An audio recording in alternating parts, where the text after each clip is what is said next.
Saya ni macam isteri ni macam tak tahu lah, macam tak ada apa dari dia tu. Mak dia je. Akak bersyukurlah dapat seorang suami yang prihatin pada mak dia. Sebab orang yang berbuat baik dengan mak akan dapat rahmat daripada Allah. Ni kita pula suami langsung tak jenguk mak dia, kita happy pula. Kita happy pula. Suami langsung tak tengok mak dia. Saya rasa bahagia tau. Suami saya apa-apa pun dengan mak saya je. Dengan mak dia langsung tak balik. So seronok sangat. Raya, haji, raya, puasa, dipa balik, Christmas, semua balik rumah mak saya. Padan muka mak dia. Maknanya akak ni dah putus rahmat. Sebab nak dapat rahmat daripada Allah ada 4. Nak dapat rahmat daripada Allah ada 4 kata Rasulullah. Pertama, awa miskinan. Jaga orang miskin. Kedua, warahimat dhaif. Berkasih sayang pada orang yang lemah. Ketiga, warafaiq bil mamluk. Lemah lembut pada hamba. Dan yang keempatnya, wa anfaqa alal walidain. Yang baik dengan mak bapak. Orang yang baik dengan mak bapak dapat rahmat daripada Allah. Suami kita ni baik dengan mak dia, kita sebagai isteri pun dapat rahmat. Isteri abang-abang ni baik dengan mak dia, abang dapat rahmat. Kenapa kita nak marah gitu? Ni kita marah suami kita nak pergi tengok mak. Nak mana tu bang? Nak tengok mak je. Apa tu? Yang kita ni kejap je pun, abang tengok mak je. Boleh tak cakap, abang nak ke mana?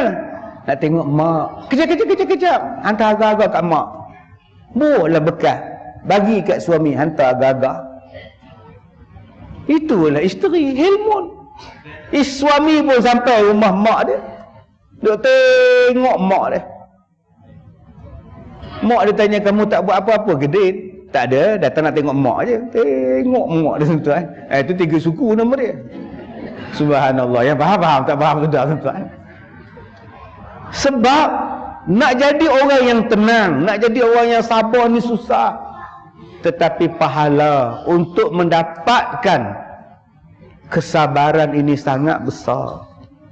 Dan saya cakap pada tuan-tuan, berkat daripada kesabaran, berkat daripada ujian sangat manis.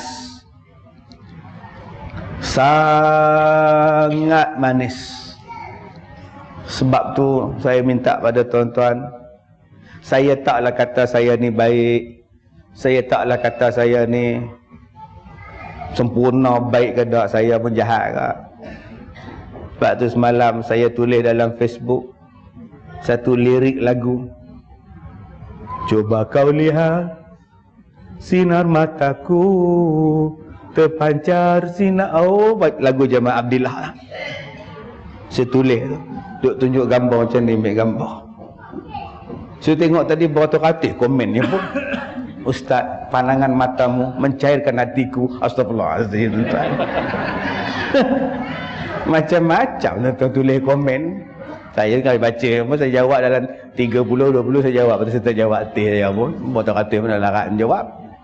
Saya nak cakap apa pada tuan-tuan?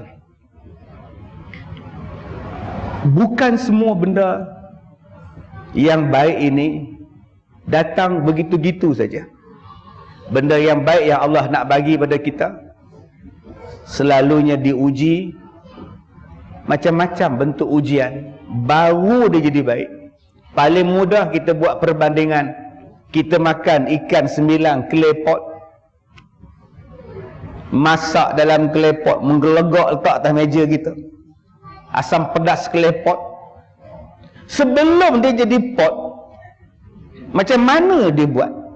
Dia ambil tanah liat, diulinya tanah liat, dipijak-pijaknya tanah liat tu, dibakarnya tanah liat, masuk mesin pusing jadi tembikar, jadi mangkuk, dibakar lagi, lepas dibakar dijemur pula, baru jadi klepot.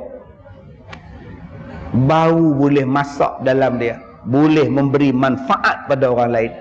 Kalau tuan-tuan nak jadi orang yang memberi manfaat pada orang lain, ada kebaikan pada tuan-tuan, tuan-tuan akan kena pijak, ditampar, dipukul, dipusing, dibakar, dijemur, baru jadi orang. Dia takkan jadi orang terus-terus hebat tak, tuan-tuan. Sebab tu saya nak ajak pada tuan-tuan, bersyukurlah kalau Allah bagi pada tuan-tuan ujian yang banyak. Sebab tuan-tuan akan dapat nikmat yang banyak selepas itu. Kenapa saya cakap macam ni? 3 hari bulan nanti ada wartawan, bukan wartawan lah, ada orang dari England akan datang jumpa saya. Mereka menerbitkan ensiklopedia, dan saya termasuk di dalam, telah dipilih sebagai 100 orang paling berjaya di Malaysia. Saya pun menung, betul korang ni. Daripada British datang. Dia kata ustaz telah dipilih untuk menjadi 100 orang paling berjaya di Malaysia, dan buku ni akan disebarkan di seluruh dunia, apa semua masuk. Saya kata di mana berjaya? Saya korang ni silap orang ke apa? Tak ada berjaya dah. Tak apalah, ustaz kata pun tak apalah, kami datang juga. 3 bulan ni dia orang datang. Tuan-tuan, saya pun tak tahu macam mana dia orang boleh pilih saya. Saya ni apa sumbangan? Tak ada sumbangan. Cuma saya nak cakap, bukan senang nak jadi senang. Saya melalui macam-macam fasa dan frasa ujian yang Allah nak tengok apa yang kau buat. Saya kena santau, muntah darah, sakit, badan kurus kering, ingatan saya hilang, tak boleh tidur, tak boleh buang air kecil. Berbulan-bulan Allah test, daripada tahun 97 sampai 2011 Allah test dengan penyakit yang sangat. Operate 4 kali, 4 tidak ada benda yang nak dibuang. Allah test. Dah sakit punya lama, menderita punya lama, datang pula orang yang sihirkan saya, datang nak minta maaf. Kami yang sihirkan ustaz. Nak tengok engkau sabar ke tidak? Saya maafkan awak. Dah balik. Bukan setakat maafkan, datang balik suami dia. Ustaz, boleh tak saya kerja dengan ustaz? Jadi driver pun tak apa. Boleh? Marilah. Saya tak cakap dekat dia menangis konon. Buat apa kau minta kerja dengan aku? Pergi minta kerja dengan bomoh tu. Tak ada pula saya cakap, tuan-tuan. Main kerja pun salah. Itu pengalaman sakit yang sangat saya rasa kalau tuan-tuan jadi saya, tak tahulah tuan-tuan. Ujian yang besar. Belum masuk lagi ujian ceramah. Ujian ceramah. Saya pergi satu masjid yang saya, antara yang saya tak boleh lupa sepanjang 30 tahun saya ceramah. 29 tahun, masuk tahun 30 tahun depan. Saya pergi ceramah satu masjid, sampai ke rumah, besok pagi penganjur telefon. Ustaz, pulangkan balik separuh duduk ceramah semalam. Macam mana? Pulangkan balik separuh. Ya, kenapa? Rasa macam banyak pula, kata dia. Lagi pun ustaz ceramah pendek je. Sebab tu hari ni 2 jam saya bagi tuan-tuan, supaya dia tak minta balik tuan-tuan. Menang saya. Saya telefon PA saya. Apa pasal dia orang? Saya pun tak tahu berapa bayaran dia orang. Berapa dia orang bayar pada kita? Tak tahu ustaz, sampul surat kan dalam beg ustaz. Saya tak buka lagi tuan-tuan dah tengah hari pun. Tak buka lagi pun. Saya kata, Man, pergi hantar sekarang balik. Sekarang pergi hantar. Kita tak ambil walaupun sekupang lagi pun. Pergi ambil lah, tak ambil. Pergi hantar balik ke masjid tempat dia orang, serah balik. Ustaz tak nak 1 sen pun. Seminggu lepas itu dia telefon saya pula. Ustaz, Saya nak minta kerja dengan ustaz. Sebagai driver pun tak apa. Astagfirullahalazim. Cabaran pada saya. Nak layan dia ke tidak? Saya cakap minta maaf. Saya sekarang ceramah pun tak ada. Kalau awak jadi driver saya, macam mana nak ceramah pun tak ada, saya cakap. Saya tak ada sibuk je dulu. Tu ujian. Belum masuk yang nak bunuh, belum masuk yang nak simbah cuka. Semua benda ni tuan-tuan Allah test. Bila saya bela orang sakit, bila saya buka sekolah, jaga orang tua-tua, lagi banyak masalah tuan-tuan. Mak tak nak bela anak, anak tak nak bela mak, bapak dibuang. Beratus-ratus orang saya bela tuan-tuan. Yang kaki tak ada, yang tangan tak ada, yang tak ada, yang kepala tak ada, saya tak bela. Tak nak saya tuan-tuan. Tuhan tu jepum jalan malam-malam tarik kepala, susah menyusahkan saya je. Saya bela macam-macam tuan-tuan. Bila kita buat macam itu, Allah bagi macam-macam. Daripada tak pernah masuk TV, TV panggil. TV panggil. Mula-mula panggil TV 9. Lepas tu RTM. Lepas RTM, TV 3. Lepas TV 3, kalau dah jodoh.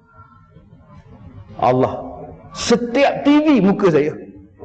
Melainkan CCTV. Setiap semua tu. Nampak tak? Lepas keluar TV tuan-tuan, saya dah tak boleh kuliah maghrib lagi dah. Saya ceramah seluruh Malaysia, sampai Singapura, sampai Brunei, Thailand, Arab, sampai Mesir, Beijing, Vietnam saya pergi tuan-tuan. Australia semua pergi. Allah bagi tak? Allah bagi. Allah bagi ni tuan-tuan, subhanallah. Sekolah ni daripada kecil. Tanya Datuk Ayub kita ni, Datuk Ayub lama dengan saya tuan-tuan. Berkembang, berkembang, berkembang. Termasuklah saya pun berkembang. La ilaha illallah. Dulu pinggang saya 32, naik 36 tuan-tuan. Allah bagi macam-macam.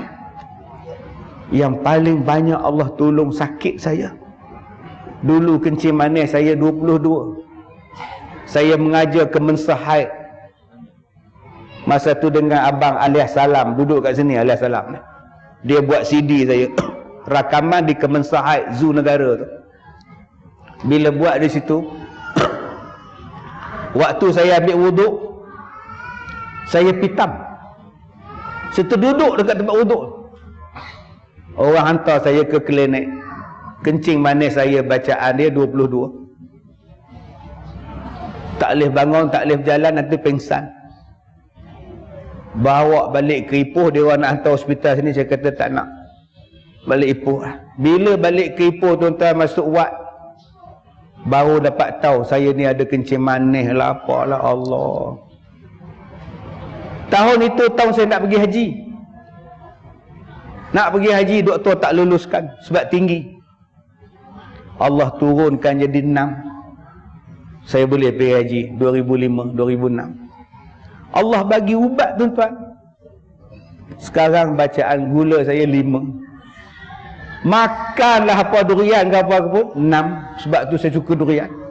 Tak makan tinggi pula kak. Allah bagi dah sekarang stabil. Sampai saya sakit jantung. Bila saya tinggal 4 minit, kalau lambat lagi, doktor kata saya tak dapat diselamatkan. Doktor tak sangka saya ada 3 jantung yang tersumbat. Bila masuk dalam ward, dalam bilik operation, 3 tersumbat. Macam mana nak cari stand? Pesakit di luar derma stand tu pada saya. Saya tak nak buat, saya sedekah pada Ustaz Kazim. Ambil, masukkan satu balik sini. Boleh bernapas saya tuan-tuan. Kalau tidak, tak ada oleh saya lah, habis dah. Dengan izin Allah, Allah bantu sampai tahap macam itu. Tak rasa nikmat tu, tolonglah buat apa yang saya cakap tadi. Helmon. Sampai saya nak balik, orang cakap tak payah naik kereta, tak payah naik flight balik Ipoh. Ada orang hantar helikopter depan hospital dia landing. Saya tanya pada pilot tu, Kapten, dia ni bagi terus ke apa heli ni? Tak, bawa Datuk balik ke Ipoh je. Oh, enggak bagi terus. Senang saya ceramah sekarang ni. Saya tak tahu tuan-tuan punya banyaknya nikmat yang Allah Ta'ala bagi. Antara nikmat yang terbesar yang Allah Ta'ala bagi pada saya. Lepas saya sakit, lepas saya kena santau, doktor ni tak nak ubat, doktor ni surrender, doktor ni kata you tak ada sakit, you boleh balik. Last kali Dr. Manoharan, India. Ustaz, you percaya tak dengan black magic? Saya cakap jangan kata black magic, color magic lagi saya percaya. You black magic, you pergi berubat. You bukan orang medical punya ubat, pergi black magic punya orang.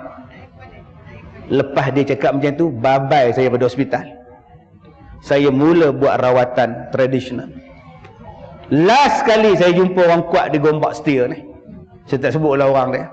Dia kata, Kazim, enta pergi berubat sendiri, enta boleh mengubat.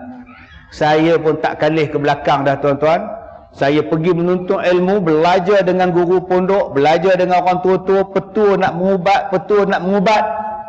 Rupa-rupanya Tuhan bagi saya sakit sebab dia suruh saya belajar perubatan. Saya belajar dan saya mengubat diri saya mengubat orang lain. Alhamdulillah, nikmat Allah bagi. Sebab tu akak-akak, kalau kak nak jadi orang yang mengubat orang, mintalah kena santau. Insya-Allah.